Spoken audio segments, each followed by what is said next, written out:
Chronicles. I am Devin Jordan. Trace Armstrong is here. Rob McIntyre is here. It's all happening. All I can say is it's about fucking time. Before we dive into it, we wanted to give a shout out to a couple of our patrons, JC Reynolds and Erica Candice. Thank you for your support. We had a lot of patrons sign up this week after we released some previews. If you're on the fence about becoming a patron, just fucking do it. It's $4 a month. Helps the show out, makes things go easier. Let's get into tonight's action. It wasn't bad. It wasn't bad. No, that's what I'll say. It wasn't emotional bad. Episode. I would say it really picked up from Elimination on. Thank God for Priscilla. Someone woke up and smelled the fucking roses. I wish she would have talked someone else into doing this much earlier on. How about Tori and Ashley in the deliberation just explicitly telling them, and it still seemed like she was one of the only ones to pick up on it. Like, what? I thought that was mind blowing, dude. Like, what the fuck is Ashley doing? Or not Ashley, Tori, dude. Well, both of them. Why would you even just? I honestly, I can see where Ashley's coming from a little bit, where she just wants to try and keep everyone in line.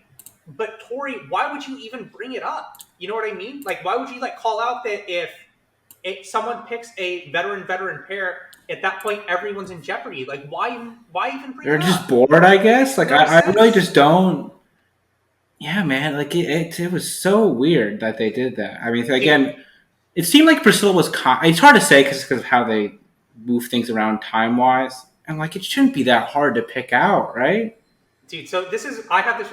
I was thinking about this. So, and this is slightly different than what I was thinking about. But if Amber B goes in, right? If she goes what about that? That was crazy. Can you count? Can you count the number of moves that would be a worse move in the history of the show on one hand? Dario at Rivals 3. That's the other one.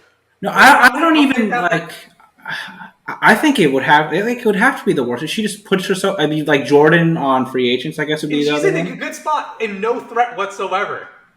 She wants to go in because she and Berna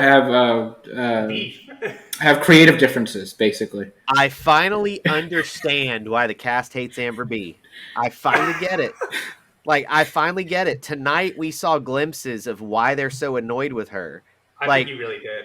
She was annoying as hell in the club, talking about, I'm here to represent Texas and I'm a champion. It's also the entitlement too, that she's just I want Amber, I want Berna to go home so bad, I want to go do it myself. Send Priscilla or somebody to do it. It's just that was just ridiculous. And the fact that they were calling out we don't care about last season stories. Apparently she talks a lot about last season stories. So I mean, Casey even calls her out after they talk at the club and says that everything that Amber B said was all talk, right? It was just her trying to probably... her in confessional, too. I mean, she looked more exasperated after that conversation than she did with Josh and Fessy after they had the fight last episode. She's seeing her alliance turn stupid. That's really what happened.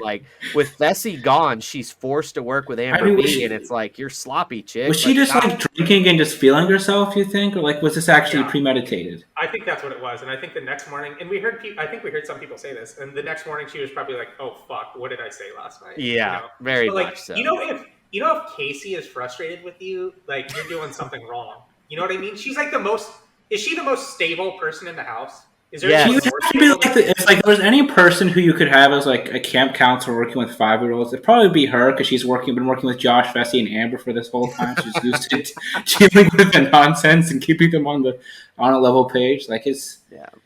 She just seemed done too. That was unbelievable when she was saying she was going to put herself in. It is unreal. So I said the phrase earlier. I'm going to say it again. It's about fucking time. You know what we saw tonight? We actually saw an episode of The Challenge tonight. We really finally saw it. We saw a halfway decent mission. Wasn't great. I thought the mission was pretty good. I actually really enjoyed the mission a lot. It was all right. We saw a lively deliberation. We saw some politics. We saw a halfway decent elimination. And we saw a rookie make a smart move for the first time in the whole game. It just was hey, I'm watching the challenge again. It's back. Really. I mean, she looks like a Mensa member compared to the rest of these people that she was able to figure this out. We need to start doing this. We need to start giving each episode a grade. All right. So 1 through 10, what do you give this episode? It was a solid seven or 8. I was thinking 7. We can throw in well, you go if we go Rookie decimals. scores from both of you. Rookie scores. Like 7.7, 7.8. Yeah, you can give it fucking decimals. All right, if I'm going to give a friggin' decimal to keep you happy, I would give it. I was leaning that it's closer toward an 8, so I'll go with 7.7. That's if you want us to put in decimals, why don't you just say 1 to 100? Let's not get too fancy here. It doesn't matter. Well, I know, but 1 to 10. Well, if you want us to have like that gradation scale, 1 to 100 is the same thing. I feel like it's easier to for people to mentally process 1 to 10 in the decimals as opposed to 1 to 100. It's the same thing. So what do you give it? I said 8.7. 8. I'm not 7.8. 7.8. Excuse me. 7.8. I was like, sweet Jesus. Yeah, it wasn't that good, Rob. It wasn't that good yet. Okay, we're showing progress.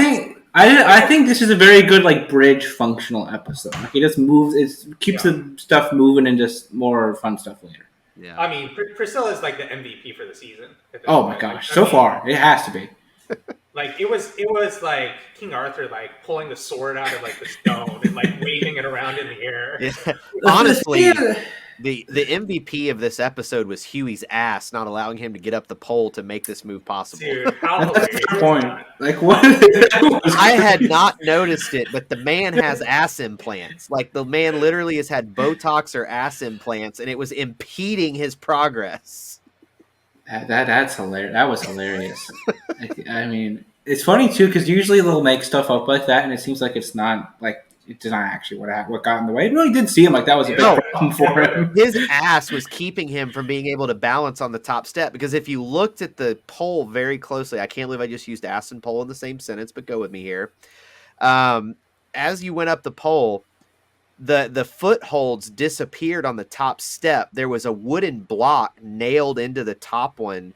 So to keep your balance, there was less room for you to balance. And so because his ass was closer to the pole, he legitimately could not stay stable. So I noticed that that little wooden block was the kryptonite for him in this particular. I did think this was a pretty well designed elimination when they had them climb up together like that and then saw off the rope with their hand on the side. I thought that was very good. Yep, very good. I agree. Yeah, it's hard to say just because we only had their Huey and Amber's competition. It just seemed like Jeremiah and Priscilla had a very good mindset of and a good rhythm going up on it. Yeah, they seemed like they did very well. The mission was very well designed, or the elimination was very, very well designed. How close do you think it actually was? Do you think there was some chance that Huey and Berna were able to pull it off, or do you think that there was more time that it took to saw off the rope than the editors gave it credit for? It's probably very difficult to saw off the rope, and it's really hard to see how far they got into doing it. Yeah, so it's possible they were better at it and just weren't able to get there in time. I mean, obviously, I've never climbed a pole attached to somebody and had to do this, but in order to cut a rope quickly on something like that, you either need the blade needs to be super sharp, or you have to be able to put a lot of tension on the rope.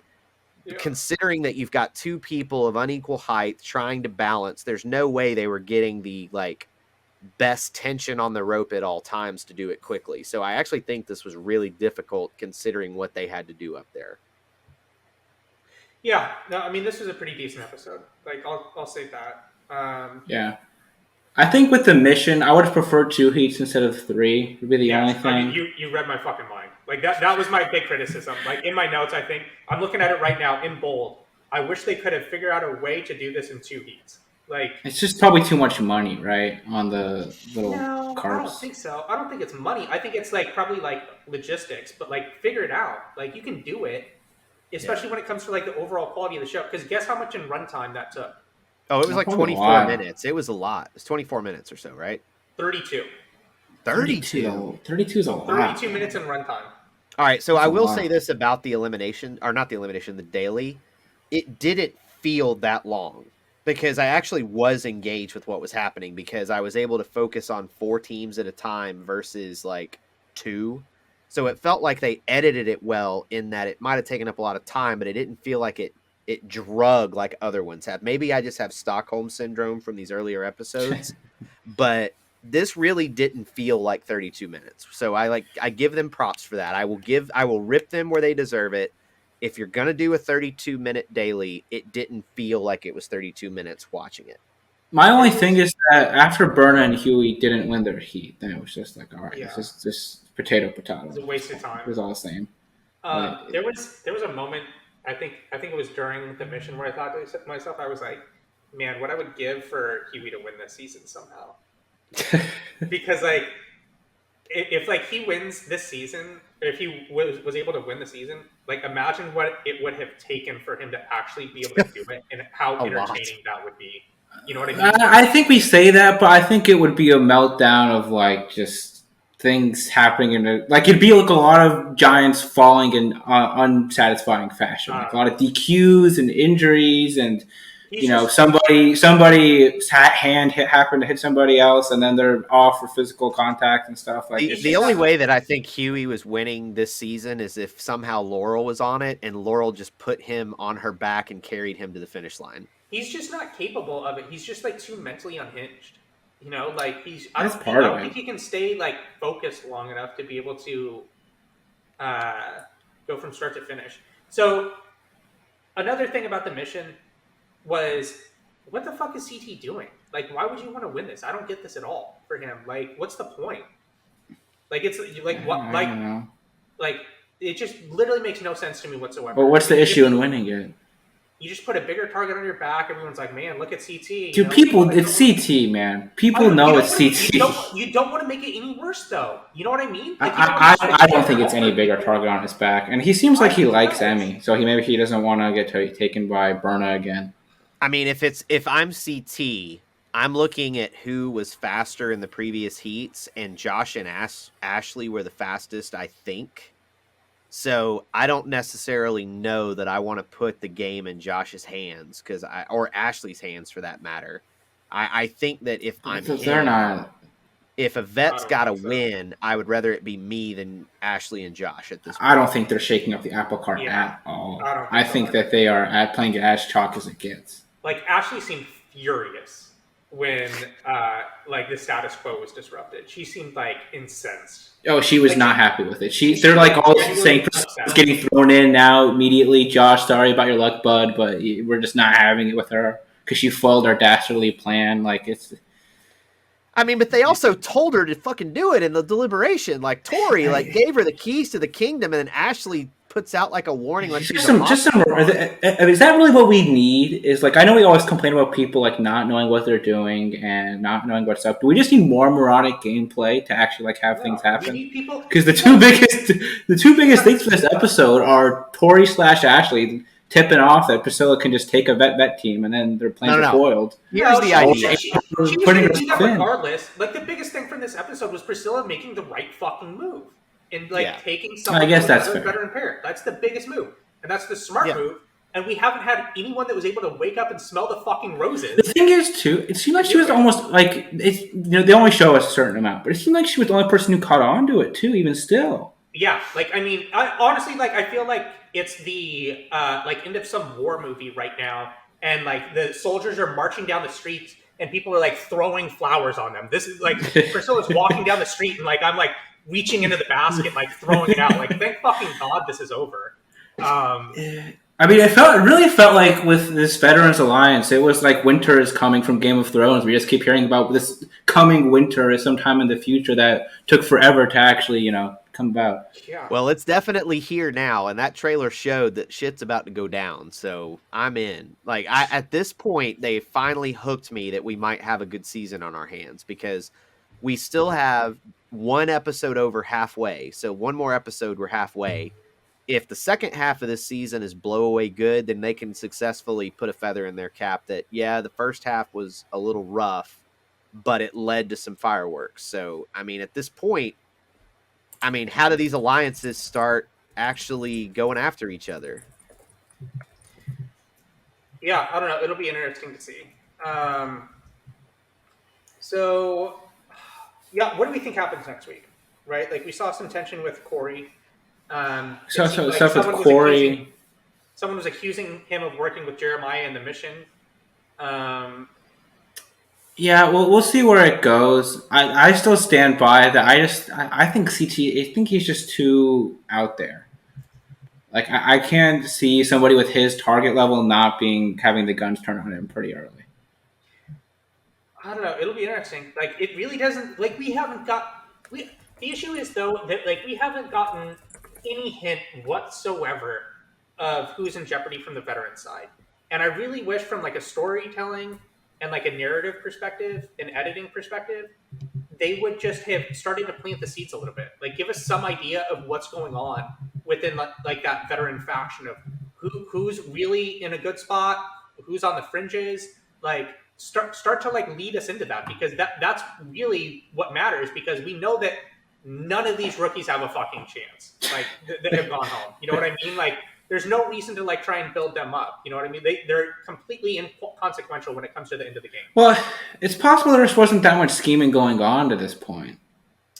Come on, Rob. Like, do you actually believe that? You don't think they're talking about who's like at the low man of the totem pole for the veterans? I think there's a couple people who probably are, but I don't think it's that extensive. They all are, Rob. Like, these people are professional schemers. Like, this is what I would dispute that notion. We have seen many decisions in the past that lead us to believe that their scheming capabilities are not always like 100%. I'm sure Devin's like talking to people, Amanda and Ashley are probably talking to people, but I think I don't know. I think perhaps it hasn't been like I think if people would avoid doing that, because once they hear some scheming going on, then they're worried about having the apple cart get upset early and then them being on the bottom of it. I think they're still having like individual conversations. Like, I think every single person in the back of their mind is like, all right, if a veteran has to go in, this is who I want to go in. Like, I think that's like for sure. everyone's mindset. For sure. Yeah, it'll be interesting to see too if these vet pairs still have kind of a leg up on the vet rookie ones. Like, are Amanda and Kyle in a little bit better of a position just because they have two vets and not one inconsequential rookie? I don't think it matters. Like, I think at this point, now that the vet truce is officially over, you just got to start playing your game to the best of your ability to win. Like, the best way to win is to now get rid of big threats. So if I'm Devin, you're damn right I'm thinking about throwing in Nelson and Corey. Are Nelson and Corey your biggest worry right now? I mean, CT is your biggest worry, but you have to be very strategic on it. He's You supposed have to be to working have. with CT though. Like, that's But what he's we supposed to be heard. working with Devin and Josh. I mean, with Nelson and Josh too.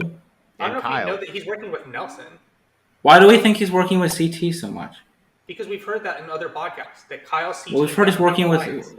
We know he's friends with Nelson outside the show, and Tess talked about working with him too.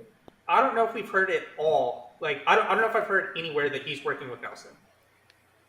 I would be very surprised if push comes to shove if he's not favoring Nelson over CT. He just has always seemed self-aware in that he knows, like, if he knows if he goes to the end with CT, he's had a much worse chance of winning. Yeah, but there's a way for him to like get there though. I think CT is just going in until he has a J situation and he loses. I just don't think that's going to happen. I really don't think that's. So you think at some point it's going to get to be where like CT's repeatedly thrown in until he goes home? I mean, maybe not repeatedly, but he'll definitely be in the bottom of the totem pole quickly. Okay, because that's different than what you were saying. Like, but you don't think it's going to turn into whoever wins just gets put back in?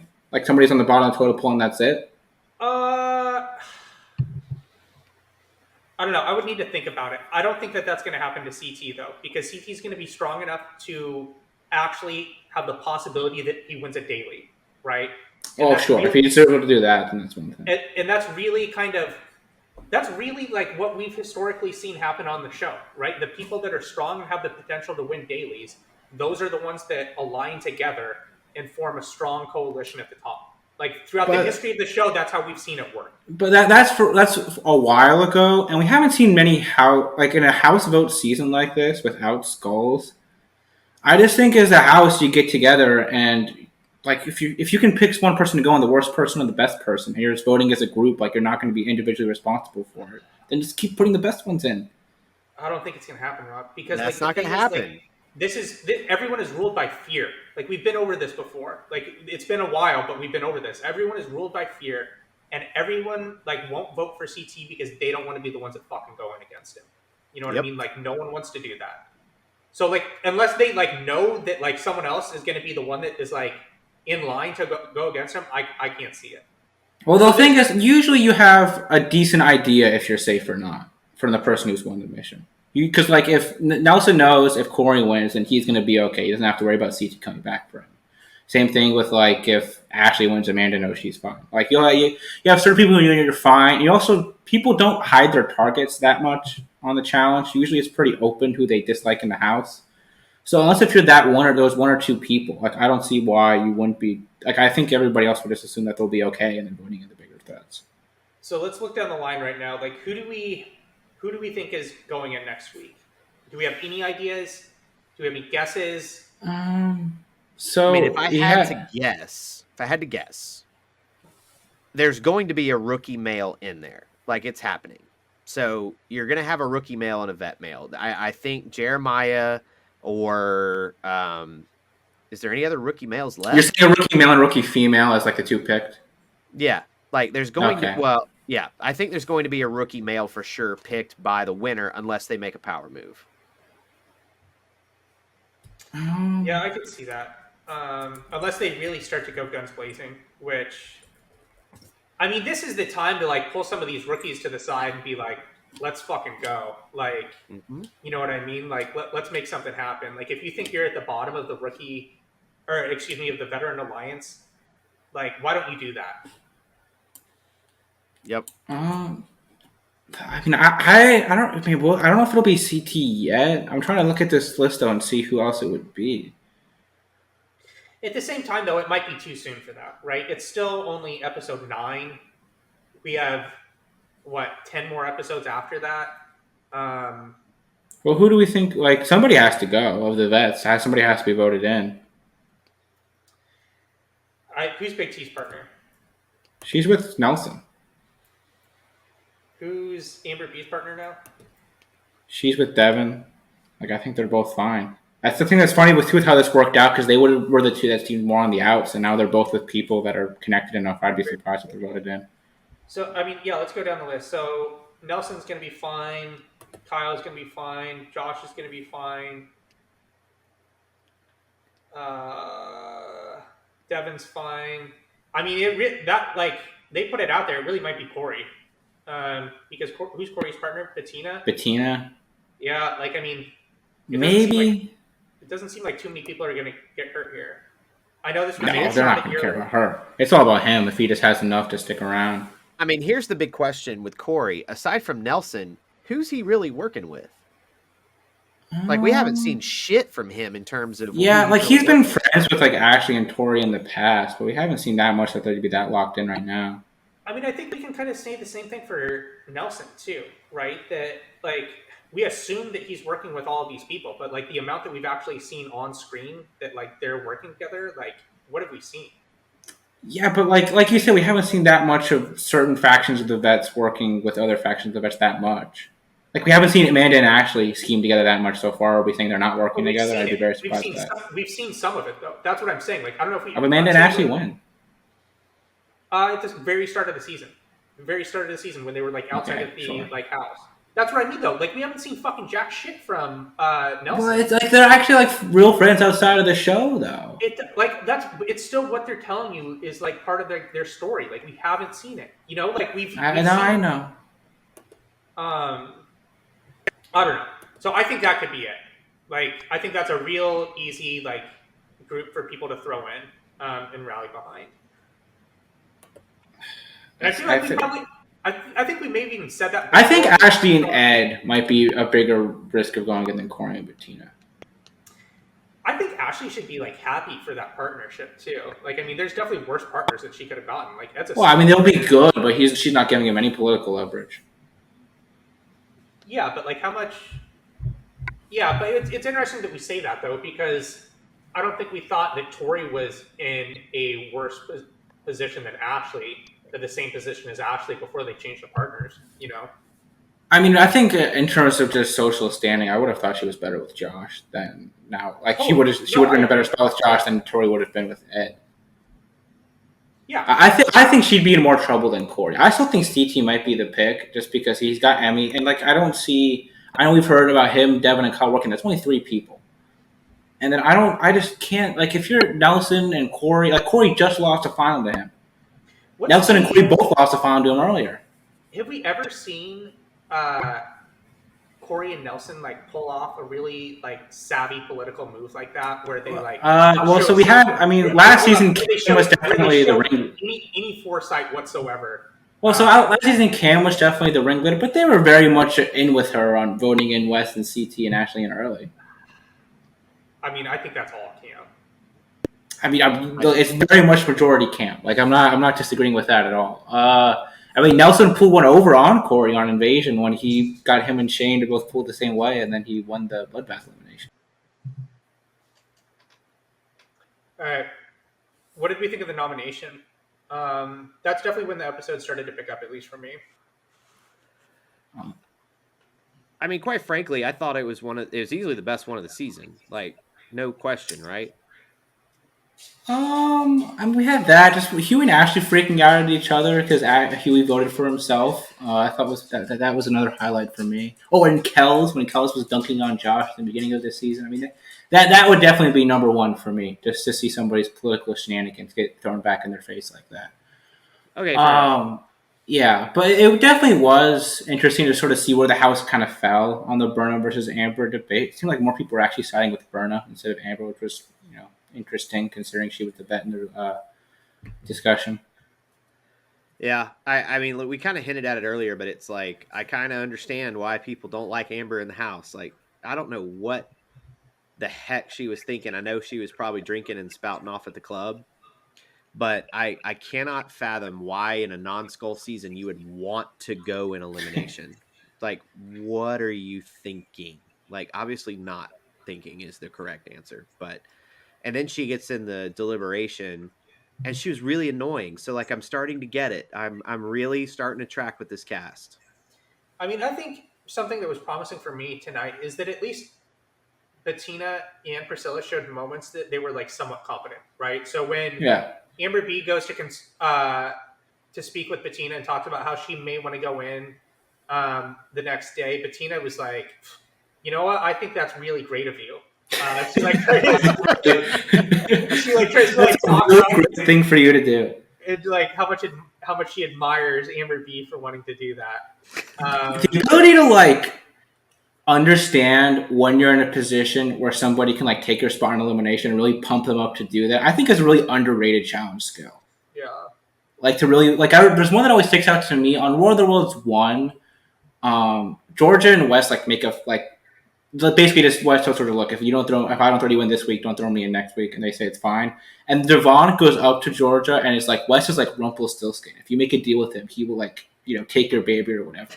And then Georgia goes back and is like West deals off yada yada, and then she gets put in instead of Devon. Yep. So I always think that's like something people really need to like be good at when they're going on the show. Yeah. Earlier when my connection was really bad compared to where we are now. One of the things I wanted to say is like, what they really need on a season like this where you've got all these rookies, you just need to have Wes set up with like a satellite feed and let him like watch. Phone a friend. Yeah. And basically allow these rookies to like do the Island of the Idols thing. Like you're going to go get advice from Wes on the Skype or something. And that wouldn't be a bad move for them to do, especially because like when a show like well, the thing is when a show like Survivor does it, it's like, all right, they're going to go see Cochran, who's like on 2 seasons, like whatever. But for the challenge, I mean, you could go Wes, Johnny, like Corals, but like these people have had like actual like seasons upon seasons of knowledge to give off. When they did it with Survivor, it was Boston Rob. He's been on 5 seasons. Wasn't there one where somebody won a mission? They got to go see Cochran on a boat. Yeah, but that definitely happened. That was one mission. Well, I'm just saying, like, is this like?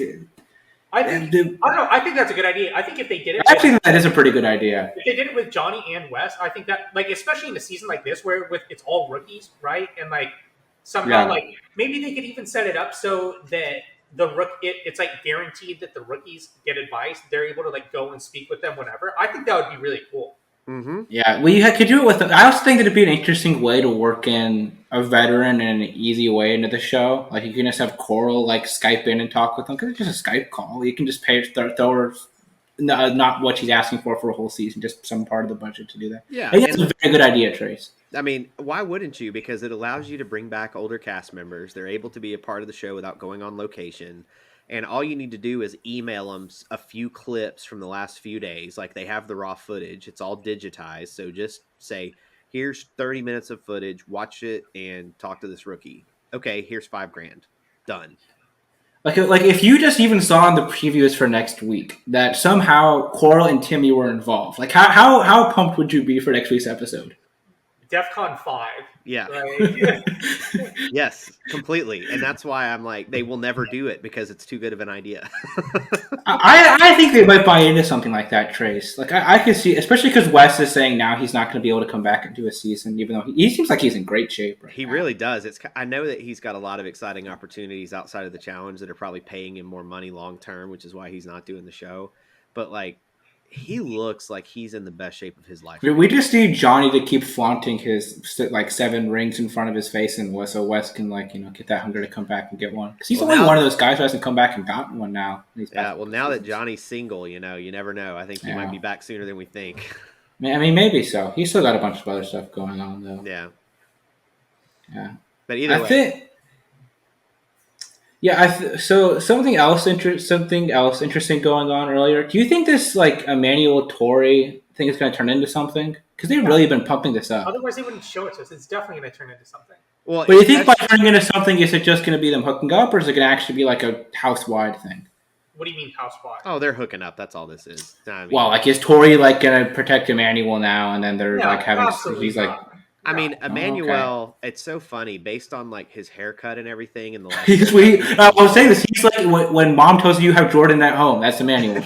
I was like, he's Kmart Jordan. That's who he is. Yeah, I feel like he's leaning into the vampire thing too. He's got the necklace game going on. I think he's been good. He had a great quote too in the episode. Like, if you pick Casey, I'll drink your blood or something like that. Like he was like, I know you like your blood, and if you take my partner, I'm going to drink it or something is what he said. I can't remember. I mean, the best quote of the episode was definitely when Amanda asked if Kyle had some brains behind that Botox before they started the puzzle.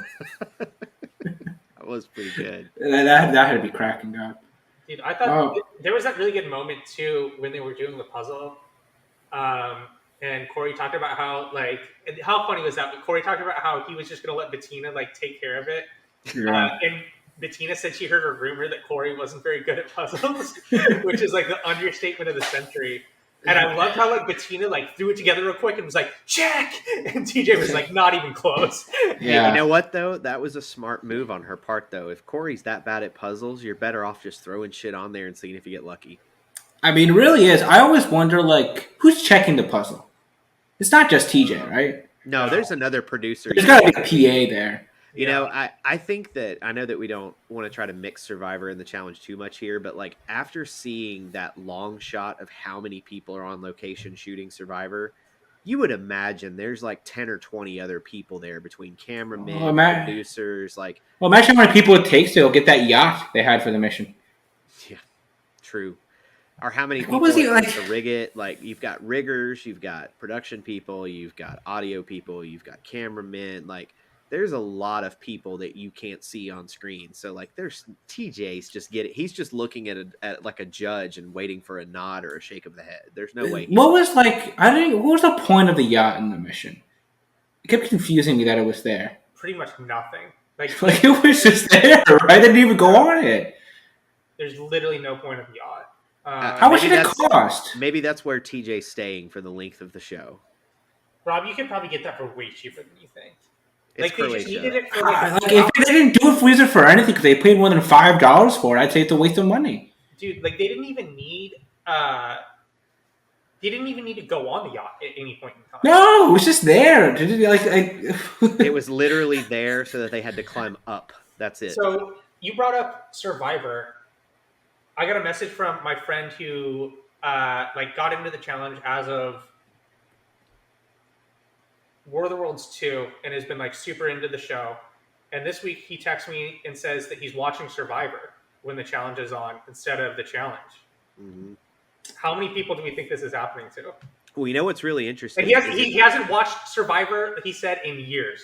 So this is when we were roommates together, he didn't even watch Survivor. So he probably hasn't seen Survivor in 18 years. I mean, it's gonna be enough, right? Yeah. Well, that was what was interesting to me. If you went on the challenge subreddit today, they put up the same poll, were you watching Survivor or Challenge? And 35% of the audience said Survivor. So they're losing, of the hardcore fans on the subreddit, 35% to Survivor. If you're on the subreddit, you're hardcore. Yeah. Oh, for sure. There's like 50,000 people, I think, 80, maybe 000. more now. There's 80,000. Yeah. So granted, we're talking a sample size of, I think there was 1,200 responses last I checked. You'd probably have to check me on. It's probably higher than it was when I saw it at 5:00 this afternoon. But like 35%, man, that's a lot of people choosing to skip out on the challenge to watch Survivor that are hardcore. It's just an own goal, and your hope is that this kicks them enough where like they realize they need to move around a couple things, particularly the time slot in the future. I hope so. Let's see the survey. Yeah, it says 82,000 people are currently part of the subreddit. Here, I'll see if I can find it. You chat amongst yourselves. Do we think that like we've seen Priscilla now? She clearly has a presence about her where she seems to know what was going on. Prior to this episode, like she would get an okay amount of confessionals, but she never had any storyline whatsoever. Do we think she was like doing stuff they just weren't showing it, or what do we think happened there? I mean, she seemed a little too sharp for like nothing to be going on there. You know what I mean? Like, and like when I did my background on her, she seemed very I was very impressed by her from athletic capabilities and like just educational background. She seemed very intelligent. All right, I have the poll survey right here. Out of 2,081 votes, 1.3K or 1.33K chose the challenge, and 744 chose Survivor that they would be watching live. So probably 30%. It's about 35-ish%. Yeah, I mean, what were the ratings like last week? They were like they were better. They weren't good, but they weren't as bad as they had been. Yeah. We'll see where it goes. I mean, we thought it was going to be way worse, and instead it upticked from the previous week a little bit. Yeah, I mean, I thought it was going to be like a complete bloodbath. Yeah. So I mean, it's good. What were we talking about, Rob? You Priscilla. Yeah, because we know she was doing stuff because apparently she hooked up with like I don't know how many people in the bathroom of the house from what Amanda was talking about. So clearly she was up to stuff. Bettina. Yeah. Yeah. I don't know. And then Priscilla, like you said, like it seemed like she had enough presence where she would like to know what was going on enough, right? I agree. Yeah, I don't know. Like I don't know what they're doing. Like I mean, wouldn't it have been much more compelling if Priscilla has been taking this approach the whole time, trying to like go to the other people in the Rookie Alliance and telling them we have to go for a veteran pair, and then that not happening? I think that would have been like much more entertaining. And then Priscilla getting to the point where she goes into elimination herself. She's screw it, I'll just do it myself, and then yeah. Like how much better would that have been? It would have seemed to be an improvement. Like maybe it's just that we're more focused on the strategic happenings than other people are, and they would prefer to hear about them pumping up Emmy's new single before it comes out. But oh god, holy, like if did you have to bring that up, dude? I don't believe that there's people that are into that, like over what we just described. I don't think there really are. I think you're speaking for a very myopic viewpoint. No, I don't think so, dude. Like it's just clearly the producers of the show are more in favor of that. I mean, quite honestly, I can't believe I'm saying this. I think there are more people into that than we think there are, because a lot of the demographic of the show is the teenager to 24 market, and that generation is very much into TikTok and Spotify. I mean, that is my age bracket. Right? I know. So you're taking shots at me here. Well, you're part of that generation, but you don't talk like someone from that. That's why I'm talking to you, Trace. Who knows what I'm doing when I'm not on these shows? Yeah, it's okay. Fair enough, but you don't present yourself as your average Zoomer. I'll put it that way. I'm not eating Tide Pods while we're on the show. No, dude, how ridiculous was it at the nomination when Jeremiah talks about how it's his time to go in and he wants to go in and prove himself, and then they just flash towards CT and he's like, "Thank God." Makes CT's life. Why are they Why are they so scared? Like one of these rookies is going to come back with a vengeance after CT. Wait, I just think CT. Well, it's just people are like with him. He seems in particular to like talk about that. I just don't. Maybe I'm just misremembering stuff. But I don't remember many examples of somebody having no beef with somebody, they getting put in directly by them, and then them winning a mission later, and then putting them in. Like it's just there's a lot of moving parts for that to happen. I mean, we could probably count on one hand the amount of times that's happened. And that's not only that's assuming that whoever CT puts in not only wins and then goes back in. They have to win. Their partner has to get by, and then they put CT in. Like that's just a lot of stuff to happen. It's a lot of stuff to happen. I think the biggest one you can imagine is Wes holding a grudge against Darrell for multiple seasons and getting him back on Fresh Meat 2. Yeah, that's close. Again, it's not within the same season for one, and it's also like Wes is getting put in by like the whole house. Yeah, but Darrell was one of the people that was very adamant that we throw Wes in every time on Fresh Meat 1. So Wes finally got his revenge on Fresh Meat 2. So that's about as close as it comes. I wouldn't be that scared if I was them. Like I just think CT's game is like I just don't want to say anybody's name. Period. If I don't. Like, it goes back to Devin's point. Why did he win? I don't get it, dude. Like, it makes no sense to me at all. He really just must have been worried that Berna was going to win and then take him again, right? Yeah, probably. That's really what I would have think it would have been. But like, wait, when did he compete? Was he the second? He was in the final third. So at that point, he knows that Berna's not going to win because they. No, I'm saying win the elimination and then take him back as a partner. Oh. It's not worth it. Like for me, it's not worth it though to like go through all that because like how much better is Emmy than Berna as a partner? You know, like he really seemed to not want Berna as a partner. She must have just been up to stuff that his group was not in favor of. And Emmy seems very willing to just follow along with whatever the vets want to do. So do you think that's a good move though? Do you think it's so like I know that you're just like thinking through like the thought process of like what you may have been thinking. Do you think it's worth him to do that?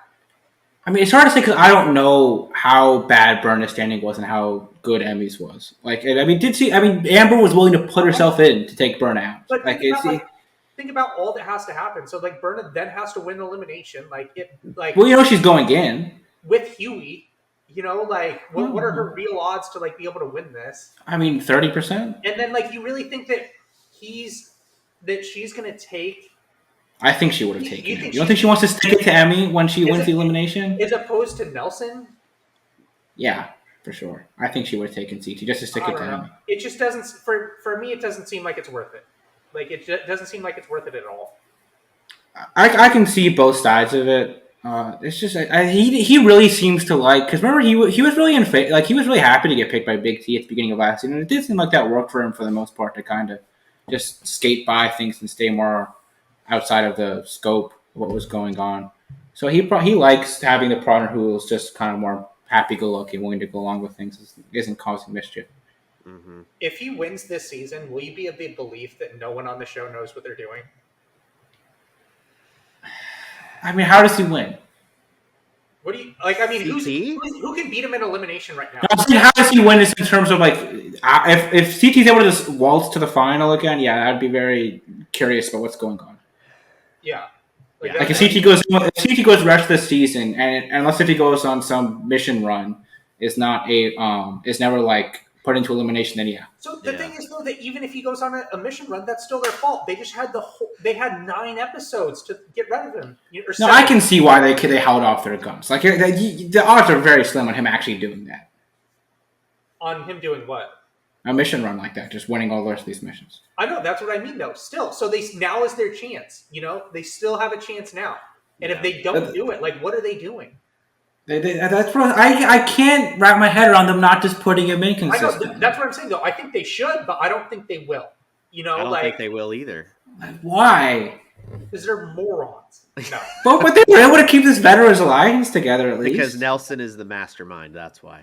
I think Nelson has a lot more going on than you people give him credit for. I don't. Like, well, we have to wait till it gets down to the nitty gritty first. Exactly. Yeah. When Nelson emerges the champion, then what round did he say that? It was near the end of the season at some point. We got to figure out. Yeah, it was in Final Reckoning because it was when Shane started dying laughing and Nelson didn't get why. Yeah. We got to figure out what round it is, and like every season, it can be nitty gritty week. The nitty gritty. That's a pretty good episode. That's a pretty good idea. No, I here's the thing. Your best chance to get rid of CT was to match him up with Fessy. So you have to blindside. If he was in elimination this week, how do you think he does? CT Yeah. versus in this specific one, I think it's pretty close. Like I think they'd probably lose. I mean, he's a bigger dude. It's probably I like having a big size difference between you and your partner for this one is probably a big problem. Like I think Priscilla seems very tall, and I mean Jeremiah does too. No, I think there was a bigger difference in height between Jeremiah and Priscilla than there was between. I think bigger difference in size though. In height, which is. I know in size. I'm saying overall. Why does size really matter? Except for the fact that if you're like a bigger person, it's going to be more difficult for you to go up. Well, yeah, and then I'd say Huey's also got a particular size in a particular area got really in the way. I think that I would have bet on Priscilla and Jeremiah to beat CT. And if he's with Emmy, let's just say. I think Priscilla and Jeremiah. That's a tough pair to go in. It seems like you're gonna be tough out. Yeah, like that's like a tough elimination group. I agree. Like Jeremiah hasn't done a ton so far, but he's at least big. Like I mean, he's tall, big, athletic, and then Priscilla seems like she's got the brains and had a good athletic background. So they could definitely be a tough go. Here's the thing, and maybe this is also we should enter into our thought processes. Granted, CT is in much better shape since the last time he was around. When is the last time he's won like a physical elimination? You have to go all the way back to Rivals 1. Every other time he's been in a physical Invasion. Okay, Invasion. Yeah, when he beat Darrell in the rope thing. The you guys count that as physical? That's pretty. I mean, you have to go around the thing. It's very physical, even if there's a mental aspect. There's a huge mental aspect to it. Yeah. Where he tied such a crazy knot, Darrell couldn't undo. And that was how he won it. I mean, I'm more on Trace's side, where I don't even think he's weak. I don't think he's weak at all in eliminations. But like, if you put someone down there, it's like things just happen. Yeah, because the last 2 times he's been in a physical elimination, his back went out on him against Jay, and the thing just kind of fell apart. And then the other one people forget about is in War of the Worlds 1, he lost the 3-way elimination that was a physical elimination. So like we haven't really seen him perform one-on-one physically in a long time. So even though he hasn't, do you still? I still don't want to go. I don't want to see him down there if I'm on the show. I want to see him, but I don't think he's like it's like an insurmountable task too. Like if he goes down twice, do you think he's coming out of both? Depends on what it is. Depends on what it is. Well, let's just say at least CT goes into elimination these next 2 weeks. Do you think he's coming out of that second? That's the thing. If that honestly makes it like even less sense to me why he would want Emmy to be his partner as opposed to like some hypothetical in Bernadette, right? Because like if he thinks that he's in danger of going into starting to have to go into eliminations here, I would much rather have Berna like as my partner than I would Emmy. Like wouldn't I'm just telling you, like, we just aren't there. It seems like Burnham was burning bridges like crazy. And I think that's what it was. I really think that has to be what it was. And Emily seems like, Emily like signs her name in Sriracha to join the Veterans Alliance. Like it's just it's two completely different sides of the paradigm. I mean, the only other thing that we're really not seeing is maybe his alliance with Devin and Kyle is much better than we think it is. I think that's definitely possible. I just can't see that happening. I really can't. Because Devin knows he can't win. Devin knows he can't do that. I don't even think Kyle wants that. Does Kyle want to go to the MSC? He just screwed him over all the time last season. I don't think he's deluding himself into thinking he would win. But again, these people aren't that smart at times. Last 3 years. Like, because remember in World of Worlds 2, CT throws him in that, and that's how Kyle goes home. Dude, like what the fuck? Like that's why I can't buy that. That's going to be some really locked in group. Well, from the trailer we saw at the end of this episode, it sounds like Devin is very much on the bandwagon of we've got to get rid of some of these heavy hitters now that the truce is over. I mean, there's no way this thing... And who even is that? Say what? Who even is that the quote-unquote heavy hitters? You've got to say it's CT, Nelson, and Corey at this point if you're Devin. It's not Nelson and Corey. I'm sorry. I love Nelson, but there's no way the public perception of Nelson is that he's going to be in that thing, group. Okay? If you're Devin, you have to think about this from Devin's perspective. If I'm Devin, Nelson almost won the Invasion final, okay? Let's say that it's Nelson, Devin, and Josh. Devin's really competing against Nelson there. I mean, maybe Josh is better than we think he is. But if you're Devin, you don't want to see Corey, Nelson, and CT in that final. The other I think they're perfectly fine seeing them compared to anybody else. I think if you see them, if the final is, let's say, Josh, Nelson, and Corey, and the final is Puzzles Heavy, Devin's in a great spot. None of those guys can like put their 2 blocks together. But you still got to be able to run from point A to point B. Yeah, but like Devin's going to be the slowest. I don't think Devin's really in much of a worse endurance. Like I think he'd be fine. So I don't know. Thinking about it more, I think it really might be Corey next week, because remember that they planted the season, or the seed earlier in the season when Devin talked about how he's so tired of Corey being around and he's tired of like the narrative of like Corey and his kid. That could be like kind of yeah, I could see that. Just the editor's nugget in terms of what happens there. I could see Corey being more on the outside. I think he and Nelson are going to be fine. I mean, I remember too. Corey was very much like. I remember when he went in against Devin, Devin went in against Darrell last year, Corey was very much pulling for Darrell, which I was kind of surprised by. But maybe there's just more of a fracture there from when Corey slam dunked Tony's head into the ground and got Devin and him sent home. All right, let's play the supposing game for just a minute, because I think this is an interesting wrench we could also throw into this. How vindictive in the past has Ashley been in irrational decisions she has made? I don't see that. Where? I don't think she's been vindictive at all. Okay. I will tend to disagree with you because she can be very emotional. Well, where? Emotional decisions. Gosh, maybe. I really don't think she is, because she goes to the end in the final reckoning and tearing Cara on horrible terms. Mm-hmm. Cara boats her in the first episode of the next season, and then World of the Worlds 2, they're like locked in alliance together. Okay. The only reason I'm thinking is she might be so pissed off at Priscilla that she rounds up the votes to throw in Priscilla and Josh. I could kind of see that happening. It's because she just seemed really upset with her. I don't think that would be more of her being vindictive of just trying to set a hard line with the rest of these rookies that if they upset the veterans' plans, they're going to have the target on them. Yeah, and so you very well could have a matchup where it's Priscilla and Josh against Corey and Bettina. I think Priscilla is, or I think Josh is too well aligned to go in to be voted. Yeah, it'd be hard to see that happen to Josh. If they're going to blow up the Vet Alliance anyway, how close is Ashley to Josh? If Ashley happens to win the daily, I think Josh is in a better position than Ashley, to be honest. Like, I think if those two go heads, like I think Ashley's in just as much chance of getting thrown in as Corey. I think I'd be most worried for CT, Ashley, and Corey going into next week. I think Ashley is fair because, I don't know. It seems like she's aligned with Amanda. And I don't know. I really think it's going to be Corey. I think that's going to be what's going to happen. I would put. But the thing is, like her and Nelson, like they split up after their Friends with Benefits tenure. Like that could be a problem. Yeah, but she's still with Amanda. Yeah. Amanda's connected with everyone. It seems like. I mean, they could say something about Corey and Nelson, though. I mean, Amanda probably will be a bit more forceful in her sway than Nelson would be. Yeah.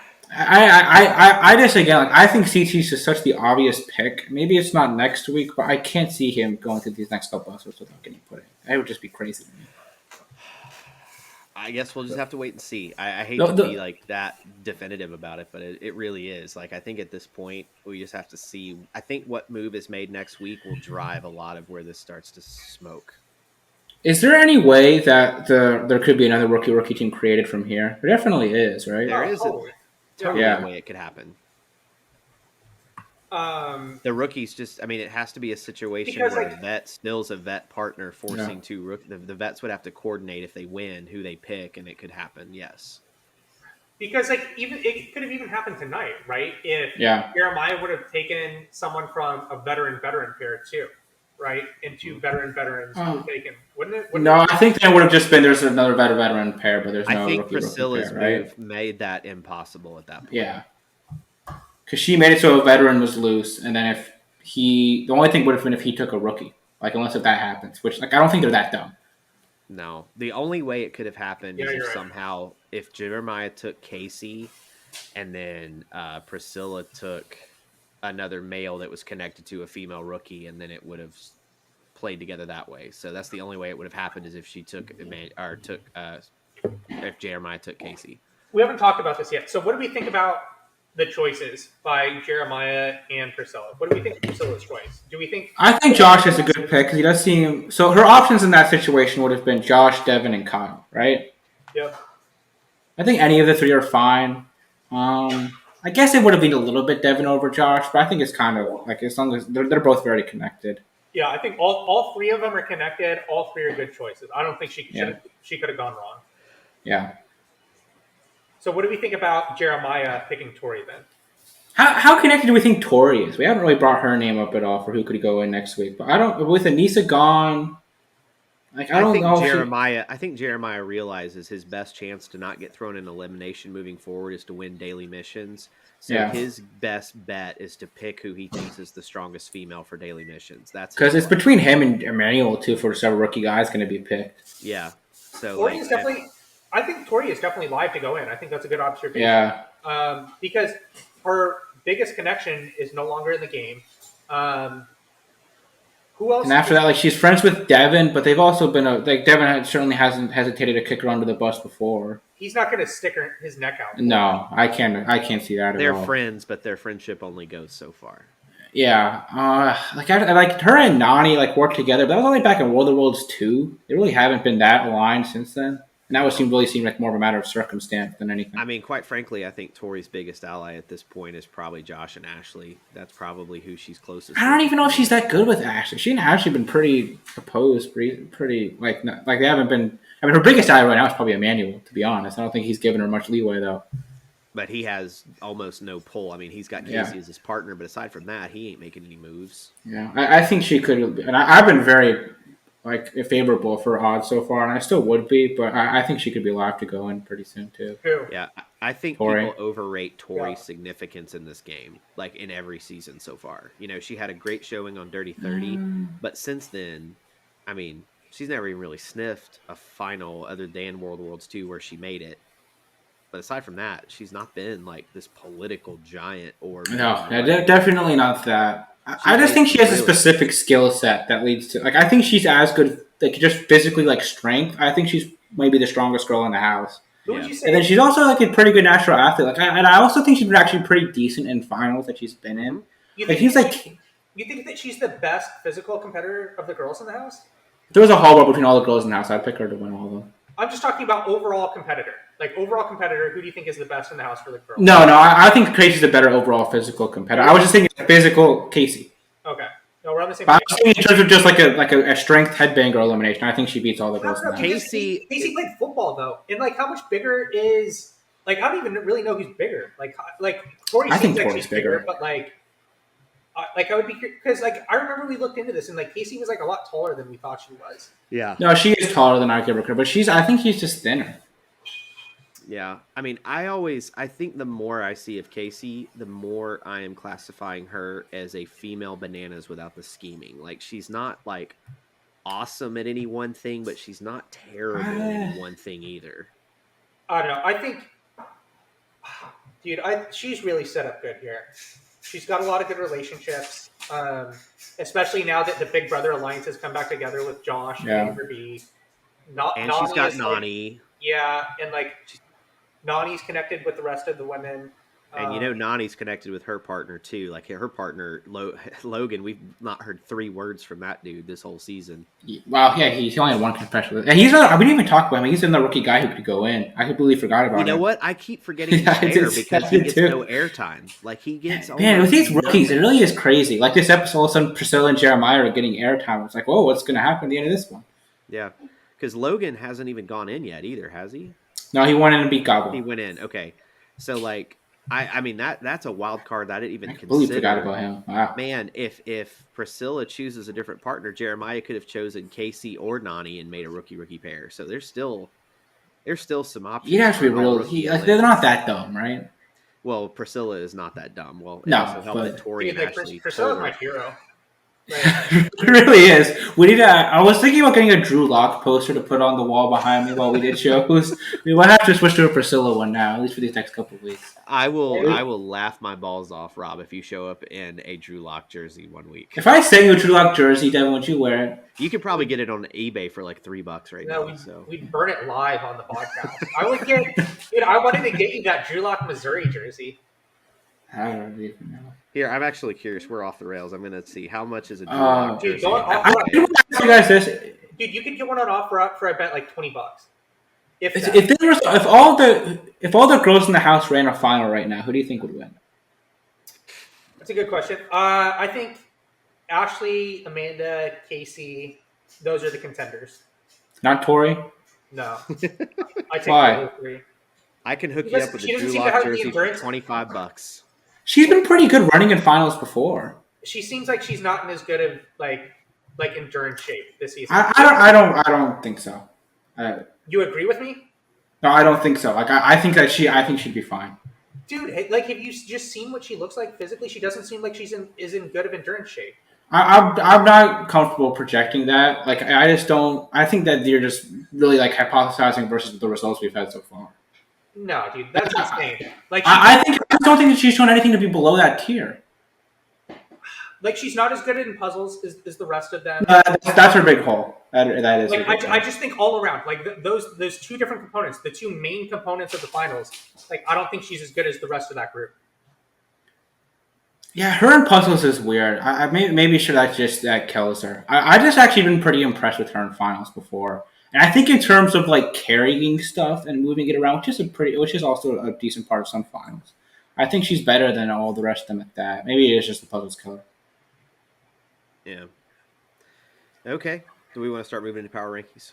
Yeah, we can do that real quick. Well, hold on. Let's do this real quick. Let's do some quick math. So we have 6 more pairs that we would need to trim down to before a final for us to leave ourselves with 4 pairs, right? Okay. 6 more pairs. How many episodes do we have left? So we have 9 minus You have 19 minus so we have 8. 10 minus 2 for the finals, so we have 8. Yeah. What are they going to do for those 2 weeks?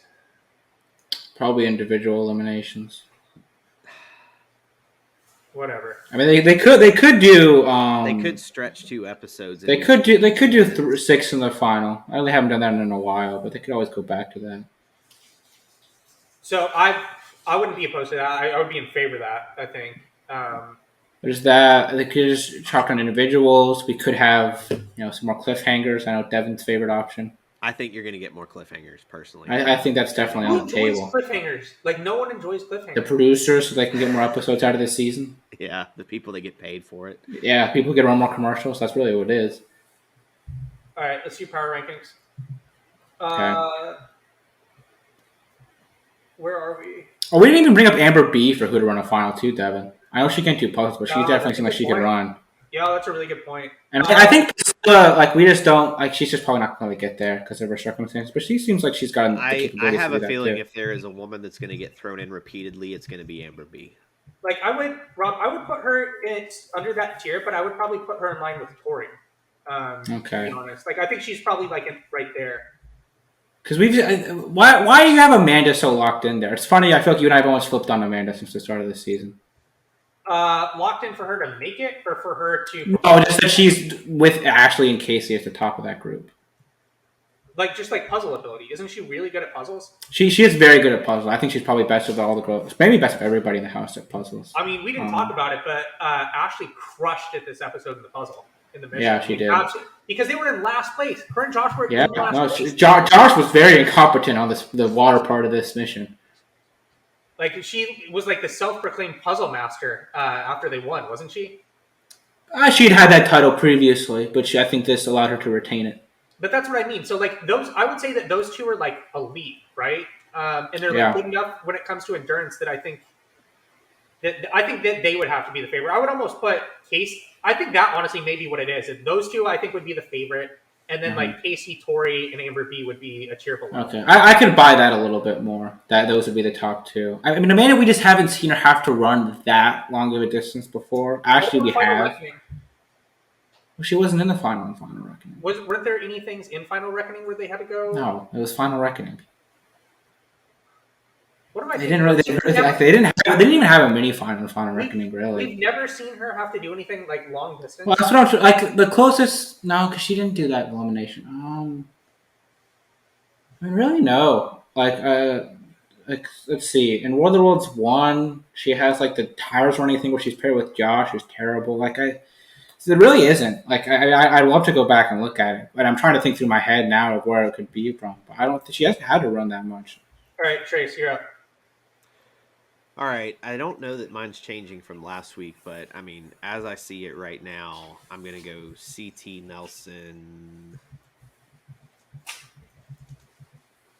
Gosh, I'm gonna say CT Nelson Devin, and then for the women, I'm still pretty locked in on Amanda Ashley Casey at this point, and then overall Amanda CT Nelson.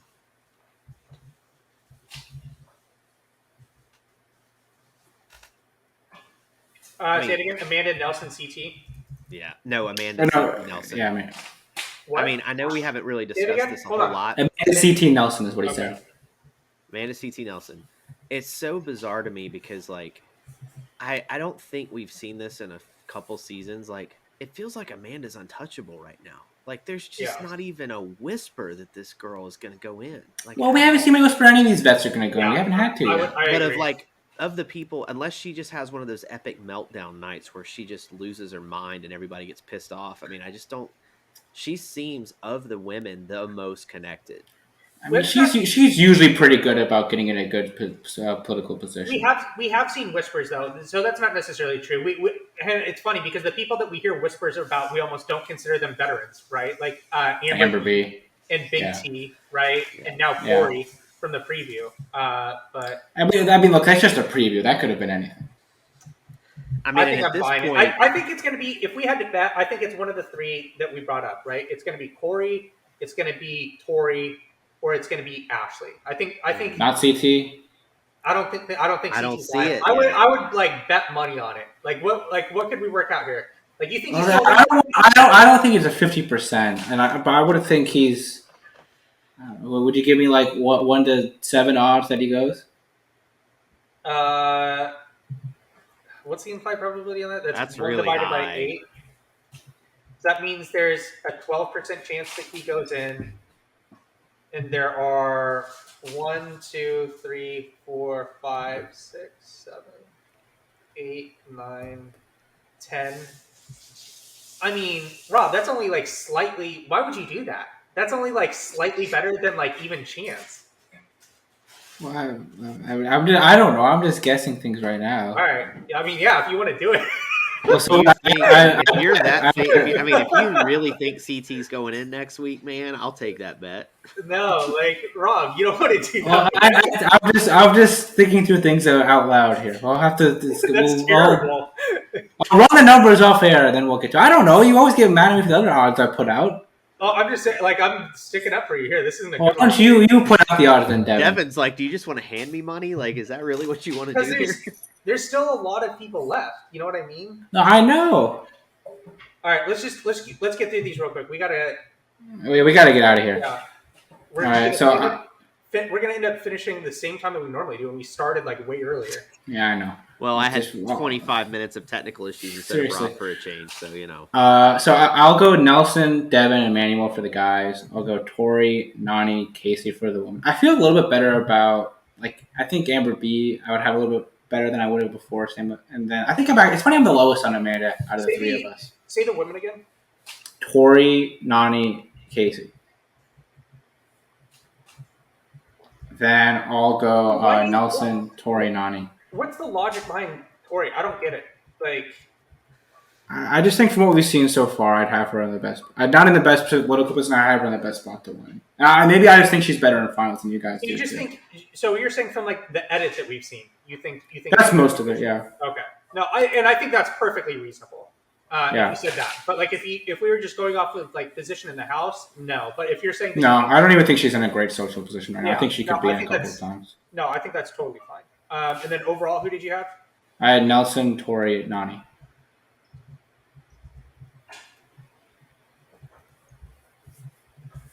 All right, I'm gonna go.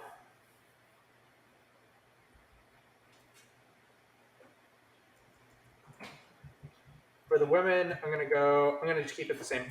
Amanda, Tori, Casey. For the men, I'm gonna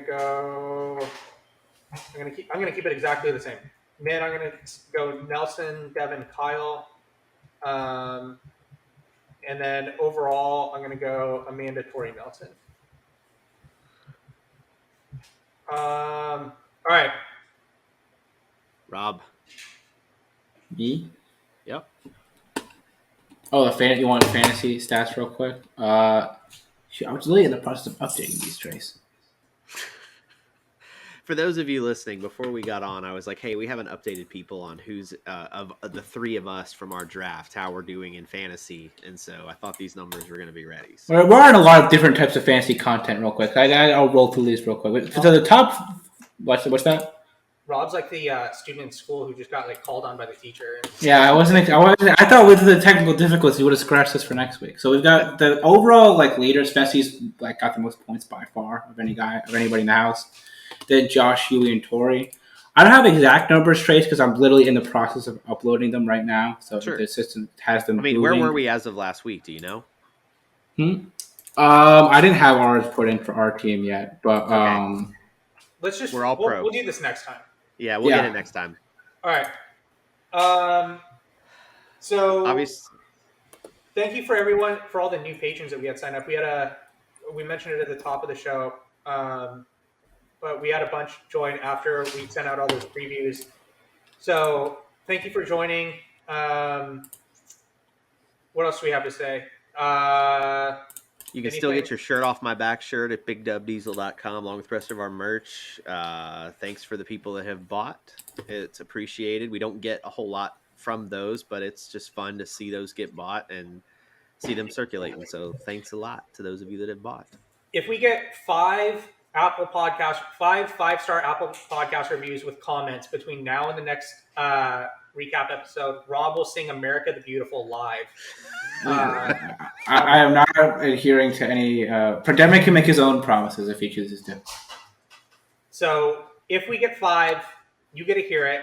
I don't know if that's an incentive or a disincentive, but please. That might make people not do it, but who knows? Yeah, we would greatly appreciate those. That helps people find the show and just keeps everything going in the right direction. So thank you for listening. If you're a patron, we'll talk to you again later this week. If you're not a patron, we'll talk to you again same time next week. Oh, hey, if you're not a patron yet and you are on the fence, we recently did episode 1 and 2 of The Ruins as the Chronicle, and this Sunday we're doing episodes 3 and 4. So if you are really all about The Ruins and you're on the fence about being a patron, this is a good time to join. Indeed. Check in on The Ruins. All right. Thanks for listening, everyone. Have a good week. Bye.